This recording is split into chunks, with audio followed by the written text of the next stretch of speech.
In 1997, id Software would develop Quake II, the sequel to the already original groundbreaking masterpiece from 1995. While very familiar in terms of gameplay, Quake II was a natural evolution of the original in almost every way. Gone was the bite-sized campaign episodes of the original game in favour of a single story. The sequel would feature a cohesive story arc with mission-based objectives, and the introduction of in-game cutscenes via full-motion video sequences. But perhaps the biggest change around would be the technology. The Quake II engine was a significant enhancement upon the original. The engine would come out of the box supporting all popular 3D graphics cards on the market. This meant that graphical enhancements including shadowing, light mapping, texture filtering, and alpha blending, these types of effects all became attainable with a 3D graphics card. And of course, the colored lighting and much brighter palettes over the original game was the star of the show. id Software was the very first to do it, and they did it in style. Quake II was probably one of the very first games to really push the whole PC master race war. You needed a fast processor like a Pentium and a 3D effects card like a Voodoo 2 to get a decent frame rate out of the game. Anything higher would require a faster 3D effects card or an SLI configuration or even a Voodoo 5500 card, which was the best in class at the time. And yet, with the demands of the game to PC hardware, it managed to find its way on consoles in the form of the Nintendo 64 version and the focus of today's episode, the incredible PlayStation 1 port. The PS1 version of Quake II is one of the most fascinating ports ever developed. Many believed it was impossible to port even the first Quake to Sony's console, and although it was rumoured to be in development, it never appeared. It seemed like Quake II would be out of the question, but here we are. Quake II on the PlayStation was developed by Hammerhead Studios, and they took upon the challenge themselves to see if it was possible to port the much more sophisticated sequel, and as we know, they were able to pull it off. But let's be clear, this was not lightning in a bottle. Hammerhead was a company formed by Chris Stanforth, who previously worked at Traveller's Tales and had much experience in making games.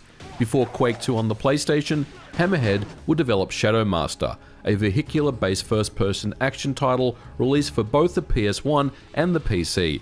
Although the game was criticized for its gameplay, it was much praised for its excellent 3D technology with fast rendering and very cool post-processing effects. It's a beautiful looking game even to this day, and it's at least worth a look.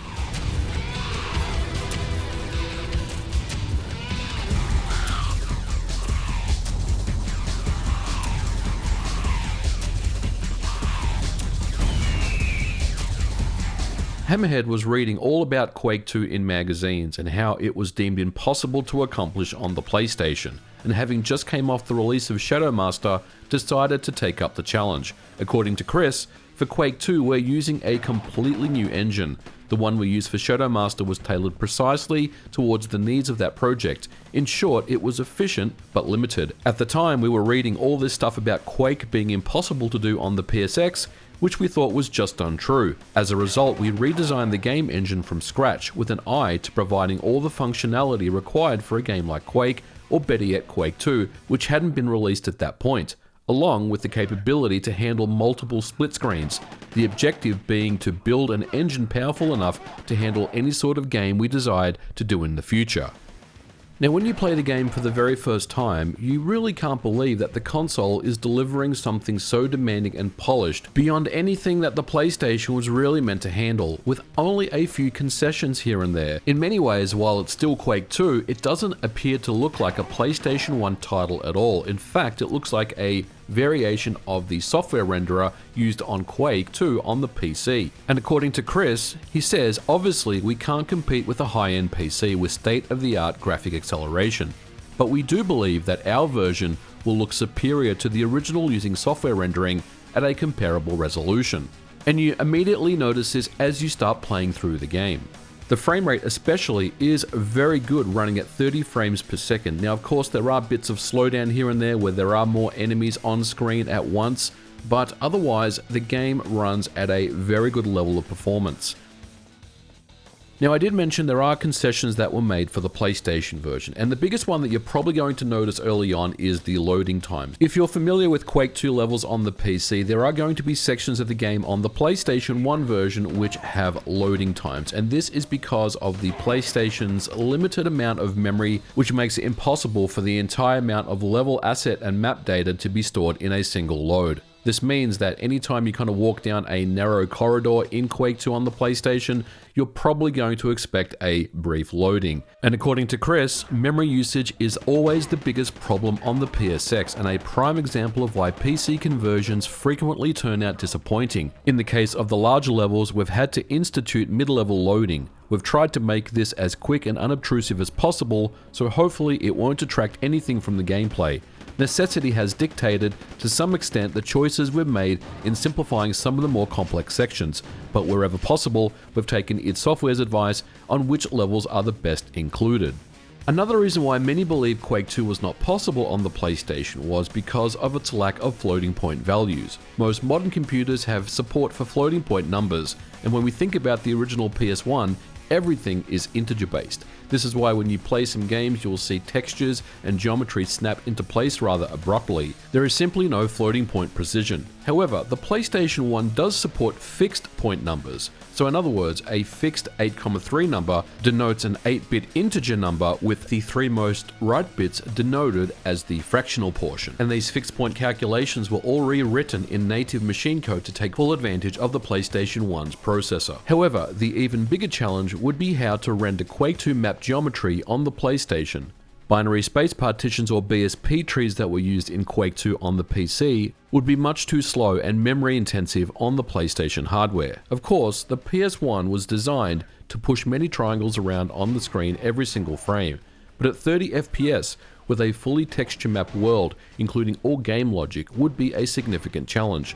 The PlayStation 1 has no concept of hardware that supports depth, or in other words, there is no Z buffer, and to do this, polygons must be sent in the order that they should be drawn from front to back based on the distance from the camera. This is what's known as the painter's algorithm. Hammerhead would develop a very optimized object clipping algorithm, which is probably one of the most single important features of the game.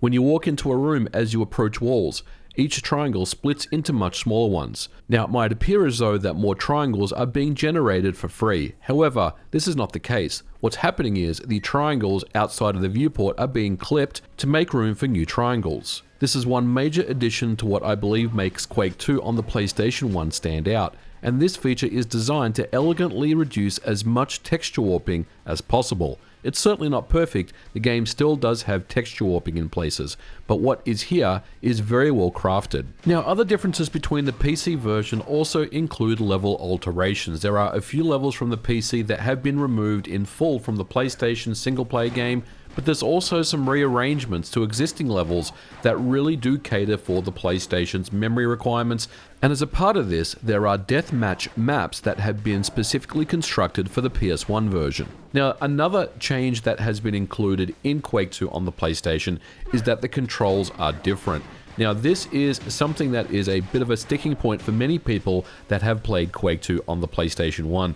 There's really no good control scheme that you can select from with the original PlayStation 1 controller. However, if you do have a PlayStation mouse, and let me tell you, if you are thinking about getting a PlayStation mouse, Quake 2 on the PlayStation 1 is the game that you want to get the mouse for, because once you connect up a PlayStation mouse to this game, it transforms it into something that is very close to the PC version. Now, the way that it works is that you use the mouse control with your right hand, assuming you are right-handed, of course, and then you use the directional pad with your other hand to move your character forward and back. Now, this may sound a little clunky in practice, but let me tell you, in execution, it actually feels very, very natural. It feels like that you're pressing keys on a keyboard with your left hand and controlling the game with a mouse, simulating a WASD keyboard layout.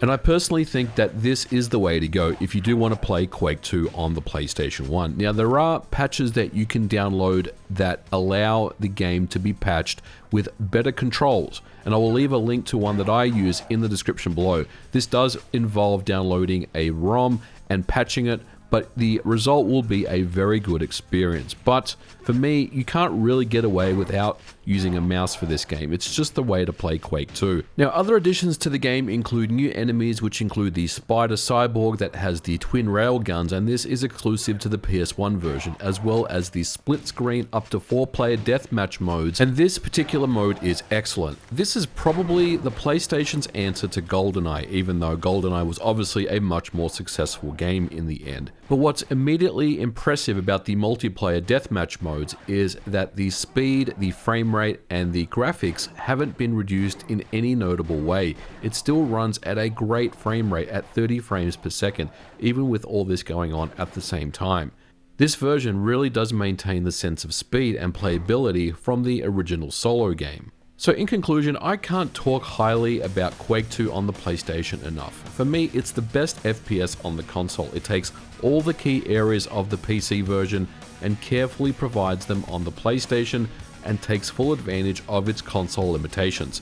It's an absolute cracking port that has been masterfully programmed with the care and attention that you don't really expect to see. Quake 2 on the PS1 is one of those killer apps that you want to show off to your friends about why the PS1 was such the best gaming console going around at the time. And I do think that anyone who is interested in FPS shooters and admires the PlayStation should experience it for themselves. And I think it's one of the most technically impressive ports on the PlayStation itself, and one that you should definitely take a look at. But that's going to do it for today's episode. Thank you so much for watching. Let me know your thoughts about the Quake 2 impossible PlayStation 1 port in the comments below. Do you agree that it's an impossible port? Do you disagree? I definitely want to hear what you guys have to say. But we are going to leave it here. Thank you so much for watching. If you liked this episode, please don't forget to leave me a thumbs up, and I'll catch you guys in the next one.